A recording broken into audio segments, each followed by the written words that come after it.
Guys, welcome to diploma solution. So guys, जैसे कि आप सबको पता ही है कि एग्जाम जो है वो नजदीक आ चुके हैं और बहुत सारे स्टूडेंट्स को डाउट और टेंशन है कि सर स्टडी किस तरीके से करें, प्रिपरेशन किस तरीके से करें कि हम सब सब्जेक्ट के अंदर पास हो जाए।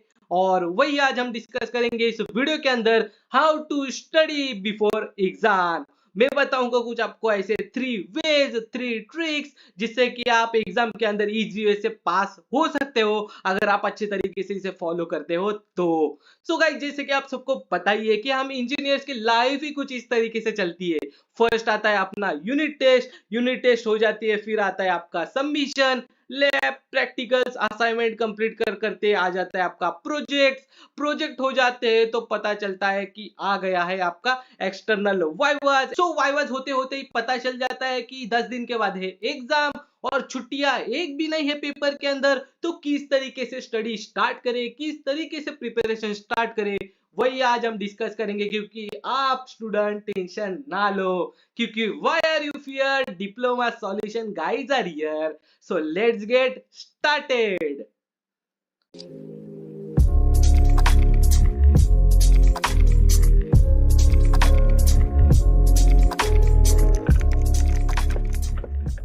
सो गाइज, मैं आपको बताऊंगा कुछ ऐसे 3 ट्रिक्स जिससे कि आपको फॉलो करना चाहिए और ऐसी एक मिस्टेक जो आपको एग्जाम के अंदर कभी भी नहीं करनी है। सो ऐसी कौन सी मिस्टेक है वो मैं आपको बताऊंगा लास्ट में। सो बढ़ते हैं 3 ट्रिक्स के ऊपर। सो फर्स्ट जो है वो है, जब भी आप स्टडी स्टार्ट करते हो तो आपको सिलेबस फर्स्ट टाइम देखना है। तो सिलेबस देखते टाइम में आपको देखना है कि कौन कौन से ऐसे इंपॉर्टेंट टॉपिक्स है या फिर रिपीटेड क्वेश्चन है, वो कौन कौन से है। सो उसके ऊपर आपको ज्यादा से ज्यादा फोकस करना है। और कुछ ऐसे पॉइंट्स रहते हैं जो एग्जाम के अंदर आते ही नहीं है। सो आपको उसके ऊपर फोकस करना है कि जो जो इंपॉर्टेंट टॉपिक्स है, इंपॉर्टेंट क्वेश्चन है, उसको आपको अच्छी तरीके से फॉलो करने हैं। और जो भी रिपीटेड प्रीवियस ईयर के क्वेश्चन पेपर्स रहेंगे उनको अच्छे तरीके से देखिए और पता चलेगा कि कौन कौन से रिपीटेड क्वेश्चन है और नहीं। तो गाइस, सिलेबस के ऊपर से आपको इंपॉर्टेंट टॉपिक्स, इंपॉर्टेंट क्वेश्चन है वो फाइंड आउट करने हैं और लिस्ट डाउन करने हैं एक पेपर के ऊपर। उसके बाद में आपको पता चल जाएंगे कि कौन कौन से क्वेश्चन है वो हमें करने हैं। और सबसे इजी वे आपके लिए मैंने करके रखा है कि आपको गूगल पे जाके सर्च करना है डिप्लोमा सॉल्यूशन। आपको सभी सब्जेक्ट के हैं वो इंपॉर्टेंट क्वेश्चन से वो यहाँ पे मिल जाएंगे। उसके ऊपर मैंने हाईलाइट कर दिए हैं जितने जितने क्वेश्चन है, वो सभी क्वेश्चन है वो पेपर में आ चुके हैं। और जो हाईलाइट किए हुए क्वेश्चन है वो इंपॉर्टेंट क्वेश्चन है, उसको अच्छे तरीके से कीजिए। और जो स्टार मार्क किए हुए क्वेश्चन है, वो जितने स्टार्स रहेंगे उतने बार वो रिपीट किया हुआ क्वेश्चन है। सो अगर आपको ये क्वेश्चंस चाहिए रहेंगे तो मैंने डिस्क्रिप्शन के नीचे भी लिंक दे दिया है और गूगल पे जाके आपको सर्च करना होगा डिप्लोमा सॉल्यूशन। आपको फर्स्ट वेबसाइट मिलेगी, उसके ऊपर आपको मिलेंगे कुछ इंपॉर्टेंट क्वेश्चंस जो एग्जाम के अंदर बहुत बार पूछे गए हैं। सो आपको पता चल गया है कि आपको क्या करना है। फर्स्ट ट्रिक, आपको सिलेबस देखना है। सिलेबस में से आपको इंपॉर्टेंट टॉपिक्स, इंपॉर्टेंट क्वेश्चंस जो भी रहेंगे वो पेपर के ऊपर लिस्ट डाउन करने हैं। सो गाइस, नेक्स्ट जो प्रोसीजर आपको फॉलो करनी है वो है, आपने जो पेपर के ऊपर इंपॉर्टेंट क्वेश्चंस, इंपॉर्टेंट टॉपिक्स जो निकाले हुए हैं उन टॉपिक्स को आपको यूट्यूब के ऊपर सर्च करने हैं। क्योंकि यूट्यूब के ऊपर ऑलरेडी उस रिलेटेड है जो वीडियोस बनाए हुए रहते हैं। जैसे कि अगर आप क्वेश्चन पेपर देखते हो, फॉर एग्जांपल सीओआईटी का 5th सेमिस्टर का अगर आप क्वेश्चन पेपर देखते हो, उसके अंदर होता है ऑपरेटिंग सिस्टम।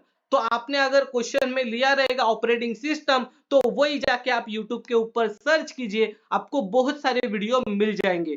सो आपको सर्च करना है ऑपरेटिंग सिस्टम इन हिंदी, जिससे कि आप इजी वे से वो समझ सको।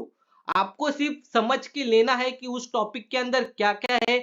सो गाइस, आपको एक बात बताना चाहता हूं कि आपको रट्टा मारना नहीं है। आपको जो क्वेश्चन है उसका आंसर है वो अच्छे तरीके से है वो समझ के लेना है। क्या कंसेप्ट है वो समझ के लेना है। अगर आप समझ के लेते हो तो आप मन से भी आंसर है वो बना के लिख सकते हो। पर अगर आप रट्टा मारते हो और आप एक भी वर्ड अगर भूल गए तो पूरा आंसर रॉन्ग हो सकता है। इसके लिए आपको रट्टा मारना नहीं है।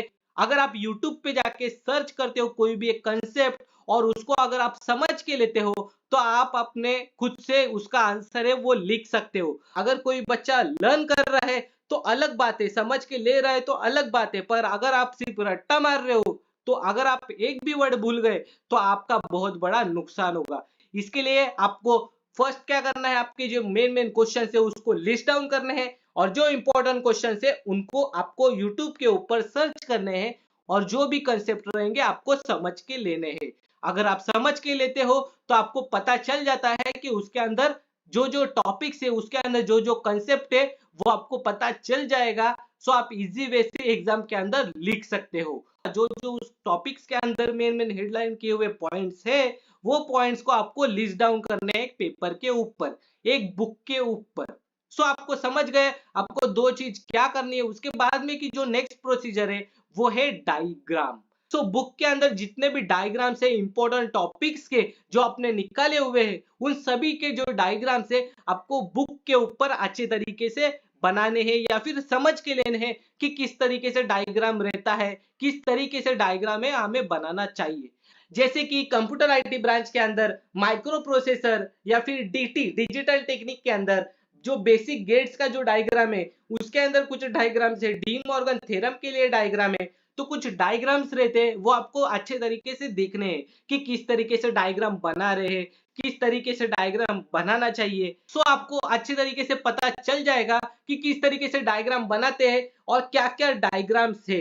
सो अगर आपको पता चल जाता है ये तीनों भी ट्रिक्स, तो आप इजी वे से एक दिन के अंदर भी स्टडी कर सकते हो। तो गाइस अगर आप ये तीनों भी चीजें अच्छे तरीके से फॉलो करते हो, तो आप इजी वे से सिलेबस है वो कवर कर सकते हो बिफोर द एग्जाम। सो आप इजी वे से वो स्टडी कर सकते हो, स्मार्ट वर्क से आप स्टडी कर सकते हो, और अच्छे तरीके से पास हो सकते हो सभी सब्जेक्ट के अंदर। सो आपको पता चल गया है कि किस तरीके से वो स्टडी करना है। सो गाइस फॉर एग्जांपल अगर आपका एग्जाम है और अगर आपको स्टडी स्टार्ट करना है, सो अगर आप सुबह 5 बजे उठते हो तो 5 से 4 तक आप जितने भी इंपॉर्टेंट क्वेश्चन है वो सर्च करो और पेपर पे लिखो, और बाद में का जो टाइम रहेगा उसको रिवीजन कर दो, और बाद में का जो टाइम रहेगा उसके अंदर आप डायग्राम्स जितने भी है चैप्टर के अंदर वो सब समझ के ले लो और देख के ले लो कि किस तरीके से कौन सा डायग्राम है। सो कुछ इस तरीके से स्मार्ट वर्क करके आप इजीली पढ़ाई कर सकते हो। सो आपको समझ में आ गया है, और मैं जो मेन बात बताना चाहता हूँ सभी स्टूडेंट्स को।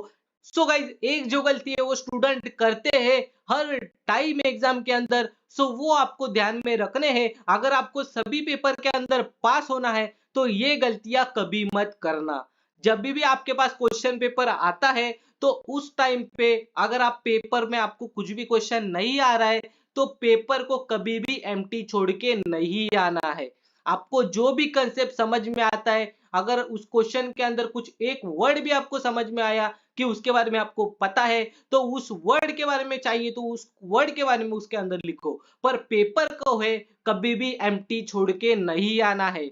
अगर आपका पासिंग मार्क्स है 28 मार्क्स, और अगर आप पेपर लिख रहे हो 30 मार्क्स का, तो पेपर जरा और लिखिए। अगर पेपर चेकर के पास आपका जो काउंट है वो 27 आ रहा है, पर आपको मार्क्स बढ़ाने के लिए किधर भी जगह नहीं दिख रही है, तो वो आपको फेल कर देगा। इसके लिए अगर आप पेपर भर भर के लिखोगे, जो टॉपिक नहीं आ रहा है उसके बारे में कुछ ना कुछ तो लिखो। एटलीस्ट अगर कुछ ना कुछ तो लिखते हो, तो जो एग्जामिनर है वो 1 मार्क्स बढ़ा के भी आपको दे सकता है। इसके लिए जब भी आप पेपर लिखोगे, तो आपको पेपर जो है वो एम्प्टी छोड़ के नहीं आना है।